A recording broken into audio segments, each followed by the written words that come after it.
শহরের কোলাহলে প্রতিদিনের চেনা দৃশ্যের ভিড়ে হঠাৎ সামনে আসে এক মুহূর্ত যা চোখ ভিজিয়ে দেয়। শীতের সকালে রাস্তার এক কোণে বসে সবজি বিক্রি করছিলেন এক জননী।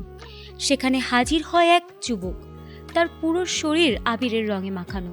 কোনো বাক্য ব্যয় না করেই জনসম্মুখে ওই নারীর পা জড়িয়ে ধরতে দেখা যায় তাকে। দৃশ্যটি দেখে পথচারীরা থমকে দাঁড়ায়। এক মায়ের সঙ্গে এক যুবকের এমনই এক আবেগঘন আলিঙ্গনের দৃশ্য বর্তমানে সামাজিক যোগাযোগ মাধ্যমে ভাইরাল। প্রথম দেখায় বোঝার উপায় নেই এই সাধারণ দৃশ্যের আড়ালে লুকিয়ে আছে অসাধারণ এক সংগ্রামের গল্প। ভিডিওতে দেখা গেছে সবজি দোকানের পাশে দাঁড়িয়ে থাকা মা ছেলেকে জড়িয়ে ধরে কাঁদছেন। ছেলেটিও আবেগ সামলাতে পারছেন না। এই দৃশ্য ঘিরে শুরু হয় নানা প্রশ্ন। কে এই মা, কে এই যুবক? ধীরে ধীরে সামনে আসে গল্পের গভীরতা। জানা গেছে বছরের পর বছর ফুটপাতে সবজি বিক্রি করে সংসার চালিয়েছেন ওই মা। রোদ, বৃষ্টি কিংবা অসুস্থতা কিছুই তাকে দমাতে পারেনি, কারণ একটাই, ছেলেকে মানুষের মতো মানুষ করবেন।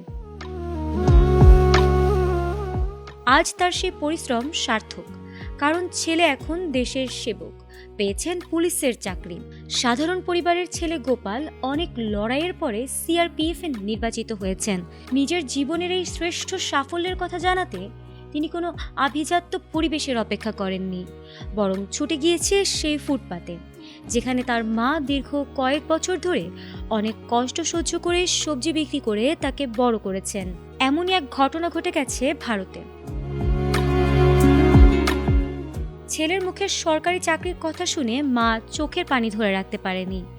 এরপরে মা শান্তভাবে ছেলেকে জড়িয়ে ধরে তাকে আশীর্বাদ করেছেন।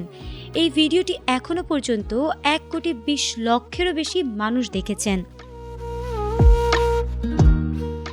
জানা গেছে ছেলের পড়াশোনার খরচ জোগাতেই নিজের প্রয়োজনকে বারবার পিছনে ঠেলে দিয়েছেন সেই মা।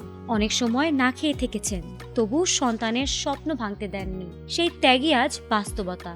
এই গল্প শুধু একজন মায়ের নয়, এটি হাজারো সংগ্রামী মানুষের প্রতিচ্ছবি। দারিদ্র্য যে স্বপ্নকে থামাতে পারে না, এই আবেগঘন মুহূর্তই তার প্রমাণ। শেষ পর্যন্ত সবজি বিক্রেতা মায়ের শ্রম আর ভালোবাসায় গড়ে দিয়েছে এক পুলিশ কর্মকর্তার ভবিষ্যৎ, যা আজ অনুপ্রেরণা হয়ে ছড়িয়ে পড়েছে চারদিকে। ফারহানা হক, ATN বাংলা।